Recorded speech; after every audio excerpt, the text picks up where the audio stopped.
ఈ guided meditation ద్వారా మనలో దాగి ఉన్న కర్మ విత్తనాలను గుర్తించి అవగాహనతో విడుదల చేసి అంతర్ముఖ ప్రయాణం చేయవచ్చు.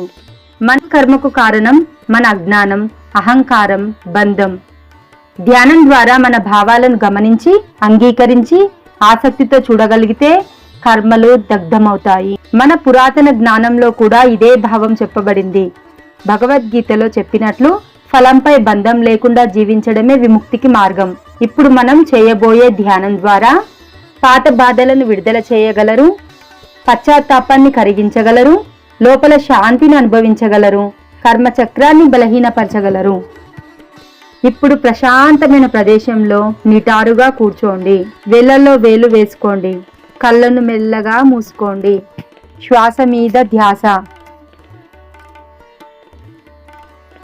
శ్వాస లోపలికి వెళ్తోంది, బయటకు వస్తోంది. ఆలోచనలు వస్తే వాటిని గమనించడం మాత్రమే చేయండి. వెంటనే శ్వాస మీదకు రండి. అప్పుడు ఆలోచనలు వెళ్ళిపోతాయి. ఆలోచనల వెంట మీరు వెళ్ళకండి. అది శ్వాస దాని పని అది చేస్తూ ఉంటుంది. మీరు గమనిస్తున్న సాక్షి మాత్రమే.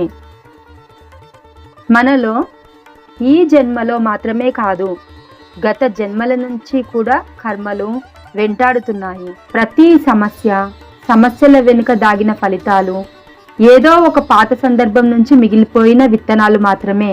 మనం చేసిన కర్మనే మనకి ఇప్పుడు ఫలితాలుగా వస్తున్నాయి. ఒక సమస్యకు అసలు మూలం ఎక్కడా అంటే మనం చేసిందే మనకు తిరిగి వస్తుంది. మనము ఒకరికి పెట్టిన బాధ తిరిగి మనకు ఆ బాధ రూపంలో వస్తుంది. అదే అనుభవం. మెల్లగా అనుభవాలను గుర్తించండి. కోపం, అసూయ, భయం, అన్యాయం గుర్తు వచ్చే ప్రతి జ్ఞాపకం అది గత జన్మల నుంచి వచ్చిన కర్మ ఫలితమా, లేక ఈ జన్మలోనే మనం చేశామా? గుర్తు చేసుకోండి. ఇప్పుడు లోపల ఇలా చెప్పండి: ఈ సమస్య, ఈ బాధ, ఈ కోపం నా గత జన్మల కర్మ ఫలితాలు. నేను వాటిని అంగీకరిస్తున్నాను. తప్పుకోవడం లేదు, తప్పించుకోవడం లేదు. కేవలం అంగీకారం. మన తప్పులను మనం ఒప్పుకోవడంతోనే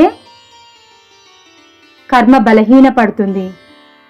ఫుల్ వీడియో కోసం మీ సులభ ధ్యానం ఛానల్కు వెళ్ళి చూడవచ్చు. ఈ ధ్యానం మీకు శాంతిని కలిగించినట్లయితే నా ఛానల్ని లైక్ చేయండి, సబ్స్క్రైబ్ చేయండి, షేర్ చేయండి.